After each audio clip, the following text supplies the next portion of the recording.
Okay, good morning, everybody. Welcome. Let's get started here. Again, welcome everyone. And this is our third webinar in a series of five discussing a drug repurposing. And I'm really looking forward to today's session. For those of you that were with us or know about these sessions, the first two we had at the end of last year. The first one was on intellectual property or patent area related to drug repurposing. The second session was related to uh, just relationship building between academia and industry. And this third session is on regulatory aspects. So we're really excited about this. And for those of you who don't know me, my name is Raja Krishnan, and I'm a commercialization manager at the University of Kentucky Office of Technology Commercialization. I manage a portfolio of technologies that are focused in the life science area. And as Jackie noted in our chat window, please make sure your mics are turned off and cameras off, since we're going to be recording this session and make it available to others that were not able to attend. So one other point that I want to make is just to make everybody aware. I will also be having just an office hours. If there are folks that want to chat about what was discussed in this session, then I'm going to be doing that hours on this Friday at 10 a.m. I'll post that link later in the chat window. And one last thing, as we go through the session, please feel free to post any of your questions in the chat box, and we will make sure to answer that during the Q&A session. And so today I have the honor to introduce Ken Phelps. He is the president and founder of Camargo Pharmaceutical Services. He's got more than 40 years of experience in health science and services industry. He started his career in essentially doing synthesis and characterization, and also performing drug metabolism studies of carcinogens at the Epley Center for Research in Cancer. Then he started working into medical devices. He established a lab to manufacture sterile blood collection tubes. He then joined Merrill National Labs, which became Aventis, and he directed a group there which developed new test methods. He also was the head of several multinational quality control laboratories. Once there was the merger with Merrill Dow, he got global responsibility for quality assurance, quality control, and processing technology. And he had other assignments in Milan, Italy as well. He also directed IT for a multinational manufacturing operations, and that was leading technical improvements across R&D, accounting, manufacturing. So utilizing that knowledge, he then joined Duramed, which is now Bar Pharmaceuticals, and he had executive level assignments in quality control, regulatory, project management, clinical, medical affairs. And he's got a bachelor's degree in chemistry from University of Nebraska. And he is an expert in this area. So I will, hand it over to him, and welcome, Ken. Thank you so much, and I appreciate the opportunity to talk to you guys today. We're necessarily going to just hit the highlights because we only have about 40 minutes of prepared remarks here, and then the rest of the time, hopefully, we'll get a bunch of good questions that'll be responsive to what you're each looking for to get out of this class.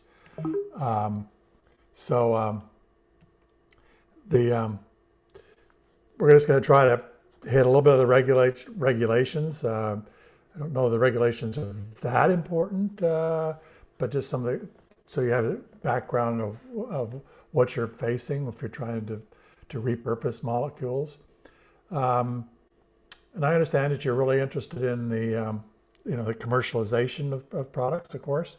That's why we get into this to begin with, is actually to deliver products to patients. And so the nasty part, which we have to actually sell the drugs to get to our patients. But We'll talk a little bit about that, and then the all-important case studies. To give you some examples, kind of show you some of the breadth of challenges that you might be facing and how you might overcome them. So anyway, to get going here. So we're talking about the United States, and we're focusing on the United States, but Europe has a similar procedure. We're talking about 505(b)(2), which is a new drug application. When I actually put it in this context, you'll see that at the very top, where the least amount of information necessary to get approval, is an ANDA, which is under the regulations is 505J. So that's a generic and usually requires simply a bioequivalence study to demonstrate the equivalence between your product and the innovator product.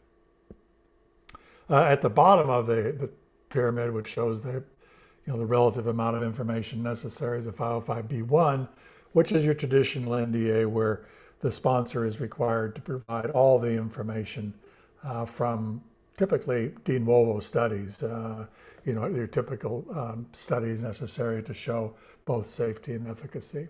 So 505(b)(2) is, we tend to call it this hybrid. It's somewhere between a generic and a new drug. It's very simple, it's short and sweet. The regulation itself, unlike some of the other regulations we're faced with every day, is pretty straightforward. It's basically an NDA, an application which one or more of the investigations relied upon by the applicant. So these investigations that this regulation refers to are what are called pivotal information. This is information that is required for approval of the product. There's other supportive information that can be done by studies and gained from other places, but these are the pivotal studies. Typically, when you think of pivotal, you think of phase 3 studies, the large-scale clinical studies, but it can be anything from bioavailability to even non-clinical studies. But the important thing is that the studies weren't conducted by you, the sponsor. There's somebody else. As long as these studies are conducted by somebody else that you don't have the rights to, it makes it a B2 automatically. It's not a choice that you make. Interestingly enough, it's not something you file to the FDA and say, well, is this a 505(b)(2) or not? You may have that question, but it's pretty self-evident. If you're going to rely on information from the public domain and or from other people's work, it's going to be a 505(b)(2), just because that's the way it is. And then you have to figure out how to do it. As Roger said, that's something that I'm going to be a pioneer. It wasn't in my CV, but I put together the very first commercial 505(b)(2) application back in the 90s. And the current guidance for 505(b)(2) was something I developed with the FDA. So I've been practicing 505(b)(2) since the inception. And I haven't seen it all, but I've seen a lot. Why 505(b)(2)? Well, first of all, it's probably the fastest way you can get a modification of a innovator drug to the patient. But people choose 505(b)(2) for a variety of reasons. One is it's a lower risk, and here's an example of risk. So we're talking about the probability of success. As we all know, in a new molecular entity, from the time it starts to the time you get approval, like about 1 in 10,000 molecules ever make it to NDA approval. But you can compare here between new molecular entities that make it to these stages compared to 505(b)(2), and you see that in all cases, a 505(b)(2) has greater certainty in terms of being able to be approved. And that's quite comforting, because for your investors, the idea that their money is probably going to result in some sort of return on investment is probably pretty attractive. Now, on the other hand, maybe the potential return on investment is not as high as a new molecular entity, and that's the reason why there's choices of investors. So to give you kind of an idea, this is not, this is a little bit dated here, but get some sort of an idea what the potentials are for some of these drugs. Now these are drugs based upon the launch date, so it takes a while, like any drug, to get traction in the marketplace. As you can see, the annual revenue, the average annual revenue for drugs that were, launched in 2011 are approaching $100 million in 2015, and they pretty much increased after that. I know you've had a previous session on patent and exclusivity, and we're not going to touch on that today, but the fact is that most 505(b)(2)s do not end up being subject to generic competition for a variety of reasons. But here's the other problem. I mean, as I just said, this is the average. That means there's some higher and there's some lower, right? Well, here's one of the challenges that you have developing repurposed drugs. This chart, that's kind of an eye chart, I know, I apologize, but basically it's the same drug product, a variety of slightly different formulations and so forth, but it gives you what I wanted to show here is to emphasize is that there's winners and losers in 505(b)(2). So you can get approval, but you may not be successful. And what's happened here is you see the top two lines, the blue and the kind of the, bright green line, are drugs that are pretty successful. Got quite a few new prescriptions. Whereas the ones at the bottom, particularly that dark blue one at the bottom, is a real loser.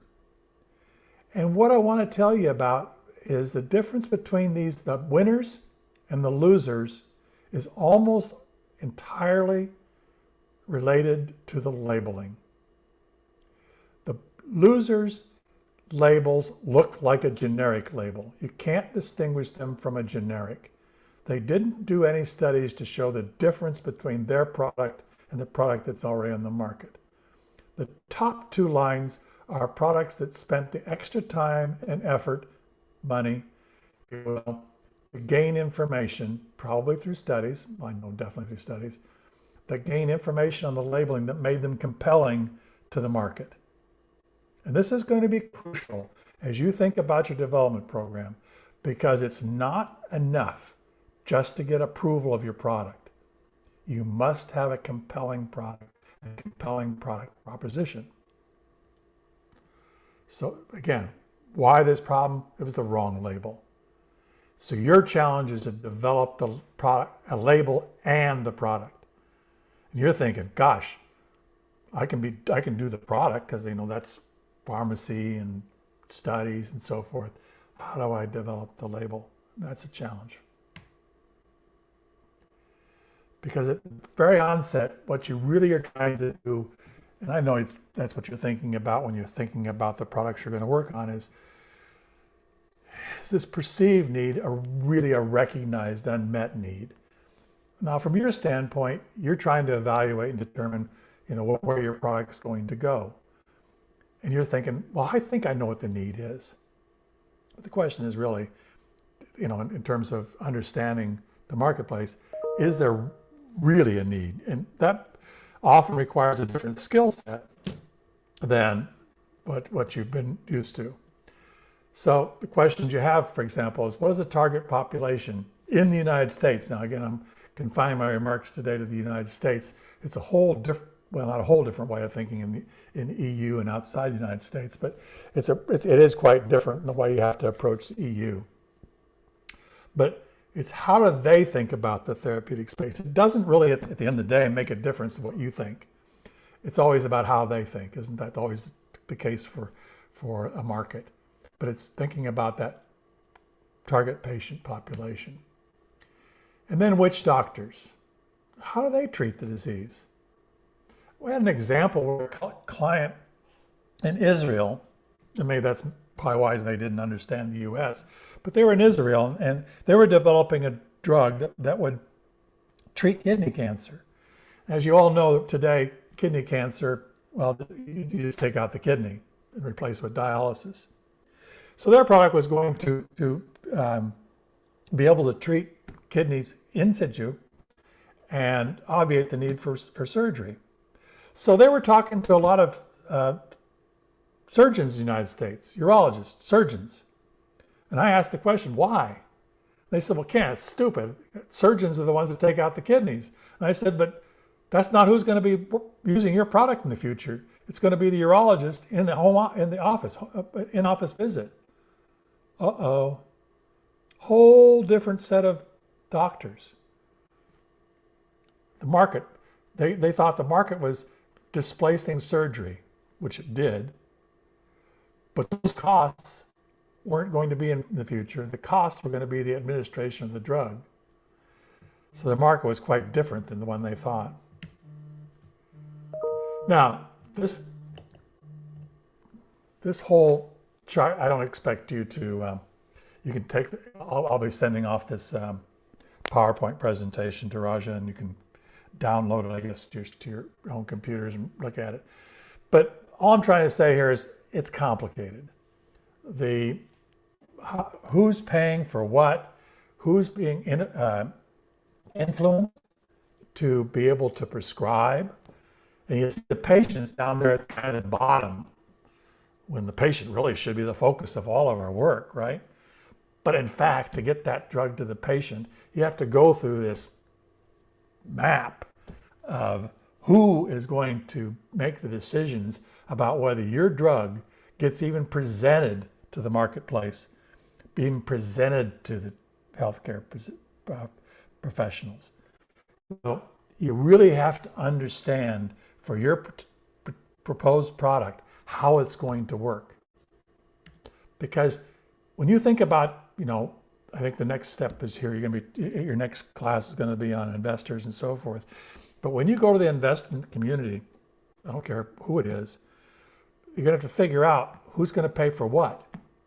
And again, I don't expect you to read through all this. You're just going to see that on the left-hand side here, you've got the wholesale price, acquisition price, which nobody pays, by the way. But anyway, it's the WAC price. Minus all these fees, minus rebates, minus other, it's minus. You didn't see many positives in it, did you? What you saw is a bunch of minuses. And that gets you the average net selling price, which is actually the price. No one knows what that is, by the way, except for the manufacturer.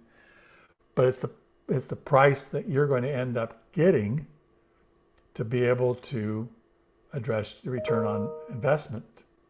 And so, as I'm just saying, that you really have to go through all of this in addition to what you normally think of as your development program.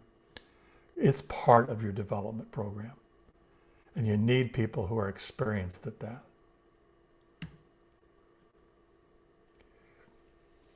So, as again, I'd like to focus on the patients. We always talk about understanding the patient journey. Because when you understand what the patient goes through and work backwards from the patient, then you'll be able to identify who these key stakeholders will be, who influence this decision-making, the product choice. Because once you understand all this, then you can decide on what your development program has to look like to be able to be approved by the FDA, and at the same time being able to be approvable in the marketplace. So let me transition, if I haven't hit that enough. But just to say, what are we trying to accomplish in 505(b)(2)? And that is basically, because we do have to get the drug approved. And under 505(b)(2), we have to understand what the FDA requirements are for a typical NDA approval. And this is your product is still going to be an NDA. So you still have to meet current NDA approval requirements. Not the requirements that the innovator was required to obtain maybe 20, 30 years ago. It's the current NDA approval requirements that maybe the innovator can't even meet today. But you have to meet the current ones. And then you have to understand what's in the public domain. That's the stuff that you can use. And the difference between those things, what they need, what you have, is your development program. As I said, your development program will then be augmented by whatever might be necessary for the market. So let's take a look at some case studies here. So kind of one of the simplest things, if you will, is going from an immediate release to a modified release product. The approved product was an immediate release product for chronic use. And typically in 505(b)(2), most of the clients that we have anyway, typically aim for chronic products because acute products probably don't have as much return on investment as chronic products. So anyway, so the approved product was an immediate release. And the idea was to change the release profile, make it a modified release product, to try to address some known safety problems with the approved drug. And so the dosage form was changed from a tablet to a beaded capsule. So nonpareils in the technical term, little beads in the capsule. But the FDA was concerned that this, even though it seemed like a small change, the FDA was concerned that this would change the impurity and the degradant profile.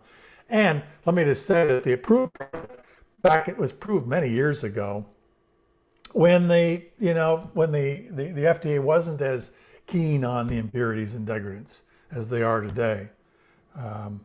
So here's what had to be done by our client, the sponsor. So they had to show some toxicology. So there's a 28-day bridging toxicology study. And I call it bridging is because it's not the same studies that a brand new molecular entity has to do. Those tend to be huge and expensive and long. What we're trying to do is demonstrate just the information necessary to convince the FDA, because quite frankly, there's nobody in the market that cares about the tox of your product. That's something that's technical. It's only the FDA is concerned about. So we just want to get done just only what was necessary. And then we wanted to do a toxicokinetic study because we had to look at the absorption of both products. In other words, we had to make sure that the sponsor's product, our client's product, had an absorption that was equal to or lower than the sponsor, which is the reference listed drug. And then we had to do histopathology and so forth. So anyway, we basically showed that the sponsor's product wasn't worse than the reference listed drug, which allowed us to proceed with the pivotal study, which was basically the pharmacokinetic study. That's what's necessary. So here's another example. So again, that one talked about the tox. Here's one that's zolpidem tartrate orally disintegrating tablets. So these are like the fizzies, the tablets that you put in your mouth and they dissolve. And so we're going from a standard tablet to this orally disintegrating tablet. One of the advantages of orally disintegrating tablets is that they don't require water administration. So anyway, that was two studies that were necessary, two pharmacokinetic studies. And with and without water to demonstrate that it didn't need water versus Ambien, which is the trademark name for the innovator drug. And then another study to demonstrate the effect of food, basically. So we're looking at fasting and water. So that was what was required for that. So that's a pretty simple thing. Now, the problem you have with this one is all I've got now for labeling is the pharmacokinetic data, which basically would tell the doctor that these products are pretty much the same, only you don't have to have water.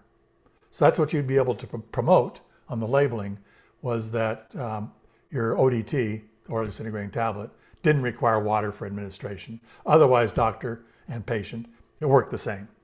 So if that's important to you, take my product. The other one is testosterone gel, and I don't have time to go through the problems with testosterone early on in the early 90s, but there was a number of problems that some kids got a hold of the testosterone gel from the parent and caused some damage to children. So the FDA said that any gel had to, of androgel, any copy had to really go through clinical studies. And the clinical studies meant that it was a 505(b)(2. So on the left here, you can see the types of studies that were required. There was a skin sensitization, skin irritation study, a residual testosterone after washing, and an interpersonal transfer of testosterone. That was basically between two consenting partners during intercourse, whether the testosterone was transferred. Clearly, the FDA was looking for primarily transfer of male to female, but also the study included male to male because, again, the FDA takes the position that the receiver of a gel transfer is can't give consent.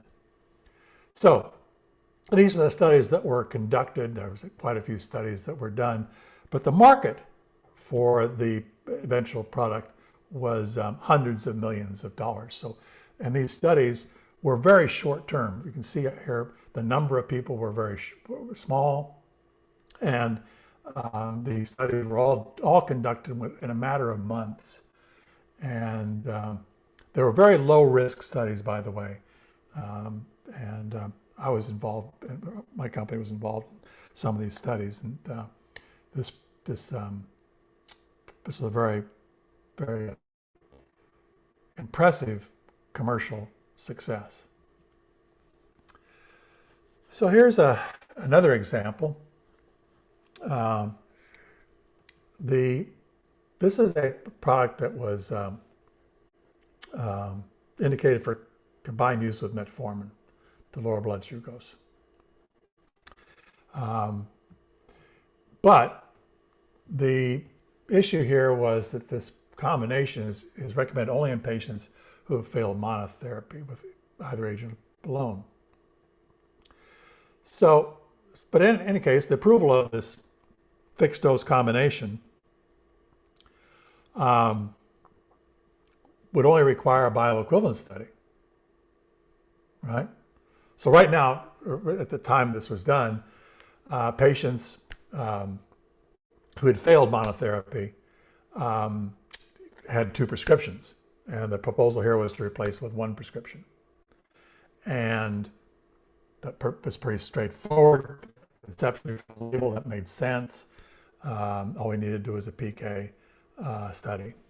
And so we were able to use the data from each individual component, that is, the innovator and metformin, and to take all that data, and all we need to do is to show that the fixed dose combination gave us the same pharmacokinetics as the 2 individual products together, administered together. And so there's one pivotal bioequivalence study is required. This is a product, Makina is a product that was in the news recently. You can go to our blog and see the most recent things, but here's what happened here. This was a product, this is an example of taking data from the NIH. Again, you can get this, you can get your data that you're going to refer to from any place. This was from NIH. You can get it from a publication. You can get it from European studies, Asian studies. You can get it from any source that you can convince the FDA of its authenticity and its reliability. So this one was a single clinical study was conducted by the NIH. And the safety was done from literature, a clinical study, the single clinical trial, and a clinical trial follow-up. It was all done by the NIH. So basically, the sponsor of this didn't have to do too much.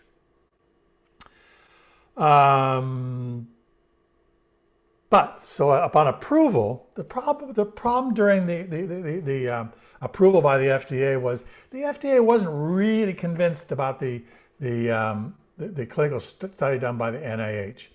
So hydroxyprogesterone craparate, by the way, is used for is used for preterm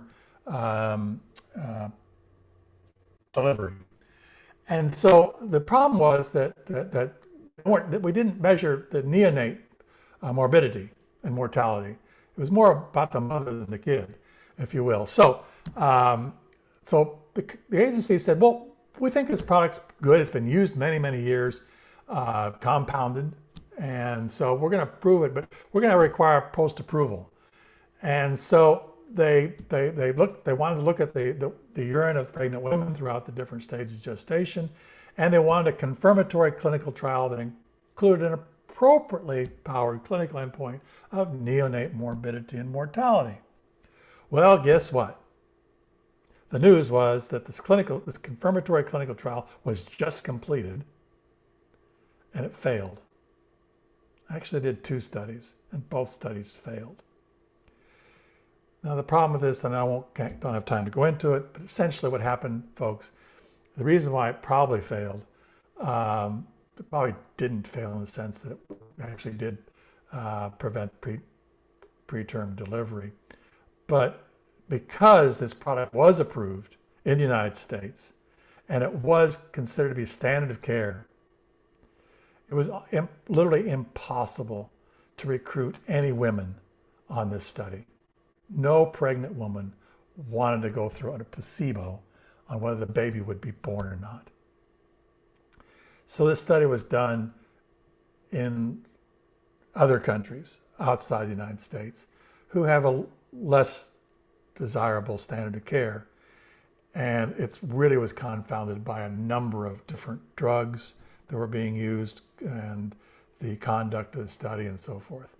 So we don't know what the FDA is going to come down doing right now. Without this being approved, if the FDA were to take this off the market, we'd be back to compounding the same product, which was probably a worse outcome. So it remains to be seen. But the point of this exercise was to say, where you can get trial data, it can come from the NIH, can come from lots of different sources. Second, you don't have to do a lot of work to get a product approved. Third, you may end up having to do post-approval studies, and you do take the risk that post-approval studies won't pass. Another example is prodrugs. This is valacyclovir is a oral tablet for the treatment of herpes. It's actually a prodrug of acyclovir, and it's a prodrug that circulates in the system for about 30 minutes before it's broke down to acyclovir. And we know how it converts. We know that it's hepatic esterases convert the prodrug to acyclovir. And the plasma metabolic profile of valacyclovir is very similar to acyclovir after conversion. So we know all this stuff from just the metabolism. So we were able to go to the FDA and say, okay, this is a 505(b)(2), but it's a new molecular entity. And for those of you who have been through your patent exclusivity thing, you realize that the new molecular entities get a sizable patent protection. And so now you get to be this valacyclovir, it gets to be a new molecular entity. So we were able to rely on acyclovir for non-clinical and clinical data though, because we were able to do this bridging, but it was all done on paper. Most of the bridging was done on paper. We were able to, the non-clinical studies for a new molecular entity, we only had to do a few of those things. We had a phase 1 PK program. We were able to do a dose ranging study. We started to do a dose ranging study because it was about 30 minutes for the conversion to occur. And there was one adequate, well-controlled phase 3 study. But I probably should have put down there, this phase 3 study was much, much smaller than a typical new molecular entity phase 3 study. As I said, it got 5 years marketing exclusivity. And there was just a tremendous advantage to this product over the reference listed drug. Very good return on investment for the investors on this. Another example, I'm going to quickly this up so I can go to questions. This is the intramuscular prodrug of fluphenazine, and these are for psychotic disorders, which is probably a pretty good idea. That is, instead of having an oral product, having an intramuscular delivery, so you don't have to worry about interacting with the patient as often. So the prodrug's an ester again, it's converted to fluphenazine, and the prodrug isn't even detectable in plasma which is great. So, and the PK profiles do differ in a very, as you can see, they're a very, very favorable way. And so it was an NDA with a clinical endpoint, 5B2. And this one was able to rely on all of the non-clinical and some of the clinical data. Had a phase 1 program and one phase 3 study. And phase 3 study, to a large extent, was also included to look at how the patients were treated and how they responded and how to write the labeling for administration of the product. Got 3 years marketing exclusivity. And I wish I had time to go into that, but that actually is pretty good for that particular product. So I'm going to wrap this up and go to questions right now.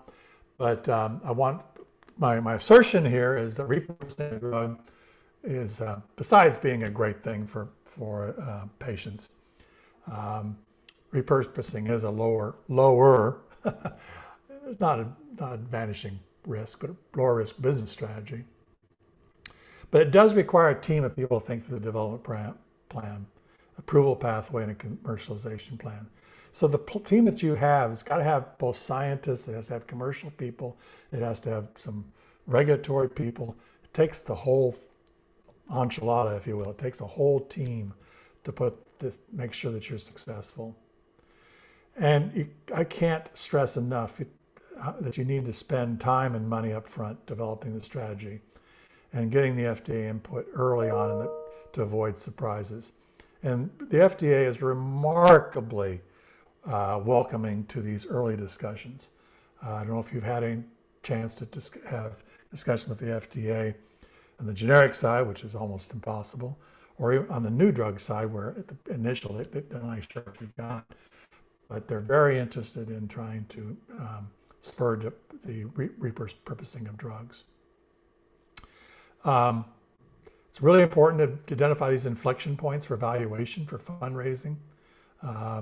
It'd be surprising to you, I think, that you're going to find, as I said, when you look at, you're thinking development plan and clinical studies, but I'm going to assert that there's other steps in here that you're missing. And again, lastly, just to say, in conclusion, you can develop a significant business by repurposing drugs with the right team of people and investors. And with that, I have a few resources there. We do have a blog. And I do have my phone number there. That's my cell phone number, and that's my email number. And just like Roger said, he's got office hours tomorrow. I am more than happy to entertain questions next week. I'll be traveling tomorrow, but I'll be happy to entertain questions next week that we can't cover today. I want to see your success. Camargo was developed with an interdisciplinary team to try to help everybody reach the patient with some of the best drugs that we can put together. All right, Ken, thank you very much. That was an awesome presentation, very informative. So yeah, we'll start with some of the questions. Let's get right into it. So there's one in the chat window. So regarding Makena, the injection. Makena, yeah. Makena, it was since it was considered the standard of care. Could the study have been altered to consider outcome percentages between the original form and repurposed form rather than a placebo comparison? Great question. Great question. And in fact, you hit the answer. We think that's the answer. So people call this real world evidence. Now it's very sexy, that RWE, real world evidence. But in fact, this product had been used in compounded use for decades. And we had the NIH study, and we've had literally thousands of babies born since Makena was originally approved 10 years or so ago. So the question is, what happened there? What can we glean from that information? And that's where we think the FDA is going to go and look at real world evidence. I can't show you, I wanted to show you a couple of examples here, but I don't have permission from my clients at this point. But I'll just tell you in vaguely, we have been able to do a number of orphan drugs where the control has not been a placebo, but it's been just that. It's been the experience of patients on other drugs or on the basically the course of care or the course of the disease. And the FDA has accepted this, and we've done quite a bit.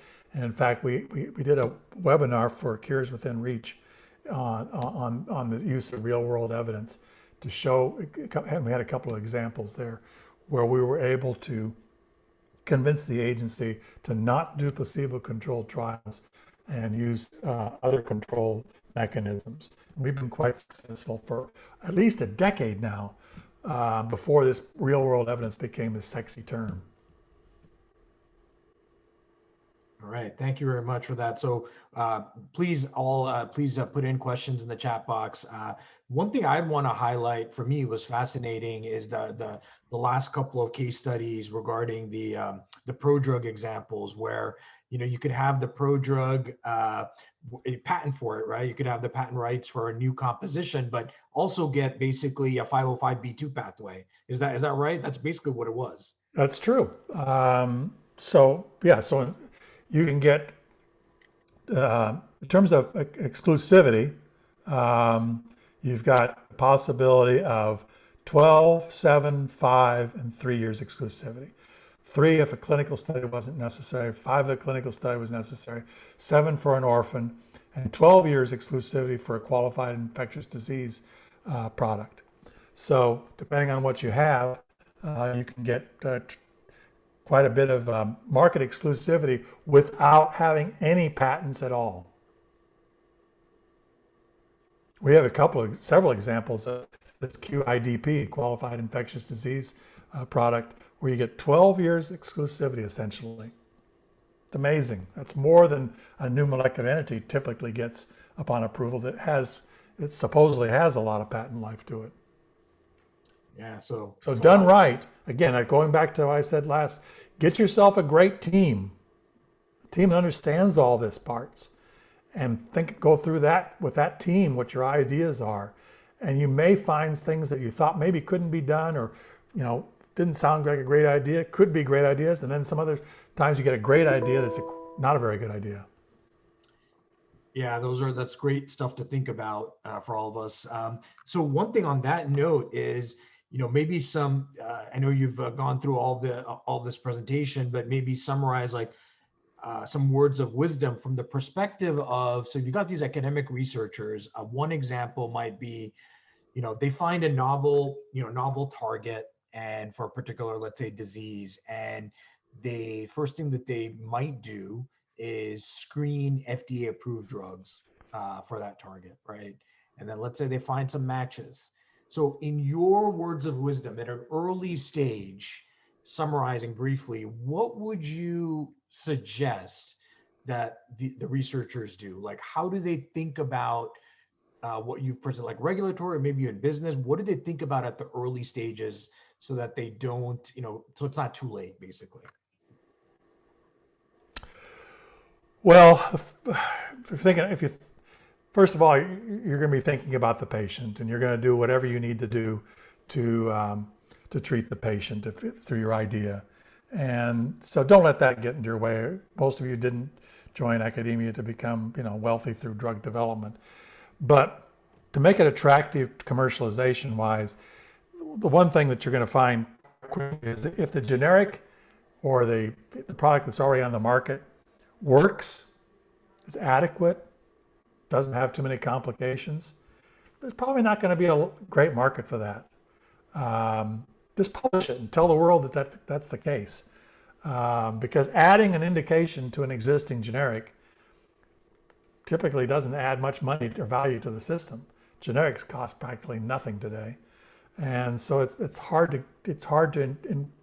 get any investor excited about that. On the other hand, let's say that you see a generic that might work from the standpoint of from the technology or the science, but that the product, the presentation of the product, maybe it's a tablet, and you really need to be in, it means it needs to be an injection, or that the dose is totally wrong, or that they're just, or the what's on the market is immediate release, for example, and this is a chronic problem.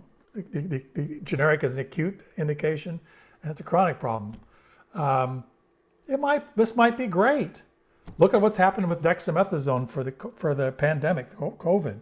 Dexamethasone, IM, is getting a lot of press right now. Is it going to be valuable? Well, it turns out that yeah, because the product that's being used right now and the way it's being presented isn't exactly what's necessary. And so it turns out that there is money there. You have to search for it and figure it out how the angles, but it will work. Hydrochloroquine, you know what? Oh, I'm going to go to hydrochloroquine, but anyway, that was nonsense to begin with. But that one would have had zero economic value, but it would have been obviously great for mankind. I don't know, Raj, if that really answers your question, but you have to really think about whether your product is different from what's already on the market. If it is, then approach the technology offices and so forth and say, well, I think I got something that's valuable for patients, but it's not available in the marketplace today in a form or a dosage or a delivery mechanism that's going to be like the patient can go out and buy. I might have something there. Yep. So basically, there's no generic in the market that could just step in. Probably, or the innovator. There may be an innovator that has not been genericized that still would work. And again, depending on whether this is a broad application for, hundreds of thousands of people, or maybe it's an orphan, or maybe it's a rare disease. If an orphan, it's for a few 100,000 people, or if it's a really rare disease for hundreds or thousands of people, then it's worth bringing the team together to assess this. Great. One thing you mentioned before about contacting the FDA, I'm curious about your thoughts on this. At what point, like how would you guide the researchers, when to contact the FDA about, those bridging studies or what might be needed, what their thoughts might be. The second part of it I'm also curious about is, would they give informal guidance, or typically when the FDA respond, is it kind of a formal thing where, it's going to have to be, it'll be documented for future reference, or do they ever give like informal guidance and advice? They don't. The informal guidance and advice, if you ever get something from talking to somebody in the hall or something like that, probably worth exactly what that sounds like. It's not very useful. And remember, one of the things you have to think about is the FDA is not a monolithical body. It's a bunch of people. It's like you and me. They're people that just on the other side, they're evaluating data. And it's a team on the FDA side. So it's a toxicologist, pharmacologist, pharmacokineticist, it's a clinician, it's a regulatory person, it's a chemistry manufacturing control person. It's a big team that you're trying to talk to. It takes a team on the FDA side to be able to assess the question that you're asking. So it takes a team on this side to be able to put together the evidence that you want to have the FDA to consider. Think about that, folks. That's the way it works. And so this is not a single dimension problem here. So to answer your question, Raj, is you need to have this team evaluation. You need to think through this and walk through this and cover it from A to Z, if you will. And then once you're convinced that this is a good idea, and I'm saying good from a lot of different sense of value there, but if it's a good idea, a compelling idea, then you put together something that addresses all the different team disciplines at the FDA. Then you go to the FDA with, it is formal, but they have it's essentially an informal discussion after they've received it. What happens is you send the formal submission in. It's called a pre-IND, by the way. You send it in. they actually give you a written response to it. And then you have the meeting. So there's no surprises here. You know what they think. You go back and you discuss it, rebut it, debate it, whatever. And the outcome, you basically know where you stand with the FDA. You know what's going to be required for the FDA. If you've done your homework, you kind of got an idea what the market's going to think about your product. And you look at what the FDA said, because what I'm saying is sometimes the FDA won't let you do the study you need for the label. We've had that happen. And the product, we had an example back in 2007, a company that raised over $110 million to develop a product.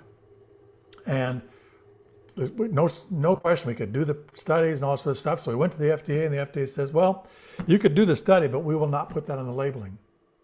Well, without the label, we couldn't promote it. Without promoting it, the doctors would never know about it. The doctors wouldn't know about it. The patient was never going to know about it. And that company folded. So, and I have many of those examples, by the way. So it's really, really important that you engage with a team to walk through this whole thing before you then go to the FDA and find out whether the FDA will allow you to do what you need to do to be successful to get that drug to the patient. That makes sense. That makes sense. So we do have another question. Let's see. It's an interesting question here. It's a logistical and practical issue. Assuming there is a market and generic has been formulated, so there is some IP, and it's a different indication, and there's experiments. The experiments are working. I guess in academia, this is the question that I guess they're having is, Yeah. about paying for consultants and this catch-22 and how Camargo can help. I think you're seeing it in the chat window there, but I don't know. Do you have any thoughts there, Ken? You're right. It is a catch-22. There are some groups out there that are strictly focused on repurposing. They do a really quick and dirty, I'll call it, to see whether they can put enough money in there to pay a company like us to evaluate it. And so there are some groups out there that again, you have to do some work on your own and to put together enough background on it, to make it look like it's compelling anyway. But there are some groups out there that are willing to fund. Cures Within Reach is an example. But there's a couple others, and Cures Within Reach. And you're working with Bruce, aren't you, Raja? Yeah, I've interacted with him. Yeah. And also so you've got some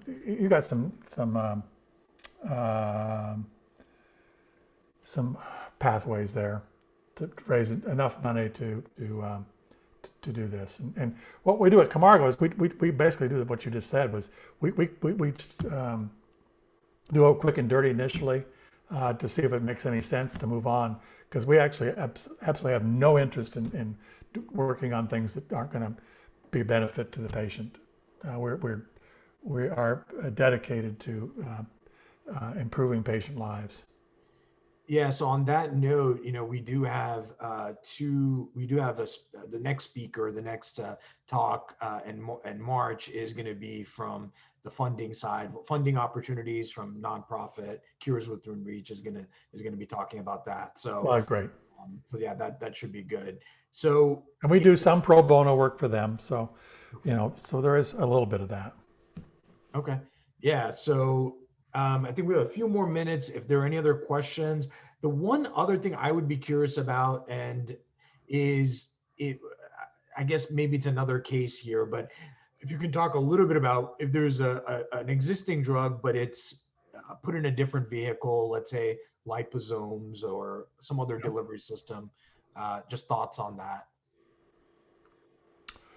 Well, so you're talking about the technology. You can do a lot of things from a technology point of view that have, limited benefit to the marketplace. So when you've got these ideas, the question is what practical advantage, how will it change people's lives versus the current product? And it has to be, a substantial change, because you saw that eye chart that told about whoever's approving the pricing and the reimbursements and so forth. It takes a lot for people to be convinced that you've got something that's a benefit. Like I said, it could be a gee whiz from a technology point of view, but some of the simplest things are the ones that end up getting the most money because they're just somebody just didn't think about it. It's a great idea. People, to think that the originators understood the patient would be a biggest mistake you'd make. There's a lot of innovator drugs out there that fall short of the total solutions. One slide I no longer provide. I used to provide an introductory slide, but the truth is that most innovator products were approved, but on the basis they only address 30% or less of the potential market. They fall short in the dose, the dosage form, or the route of administration, or some other factor. That I was with Merrill Dow. We developed a antihistamine, and that antihistamine, because of the way the marketing people wanted it, we ended up only benefiting about 25% of the people that could have otherwise benefited from terfenadine. And I was fortunate enough to be involved in efforts after Merrill to develop some pediatric friendly formulations and some geriatric friendly formulations. So there's a wealth of opportunity out there for perhaps just simple changes to address patient needs.